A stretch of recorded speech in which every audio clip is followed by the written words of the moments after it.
Di baling walang pera basta mahalaga, buo at masaya ang pamilya. Pero paano nga ba? Paano mo pipilitin ang sarili mo maging masaya?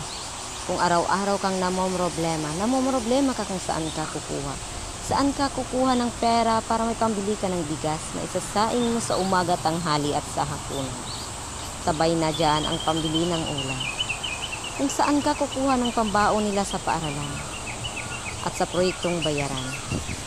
Dagdagan pa ng iyong hulugan, ito may lingguhan o arawan, pero sa kabila ng kahirapan, saludo ako sa iyo, kaibigan. Dahil kumikita ka sa malinis na paraan at walang inaapakan. Lalo na sa ating mga kababayan na mas piniling lumayo at mangibang bayan para pangangailangan ay napuskusan at pangarap ay makamtan. Dahil bawat hirap at pagsubok na ating nadaraanan, ito ay may katapusan at naghihintay ang kaginhawaan. Basta kapit ka lang, manalig at magtiwala, darating din yan.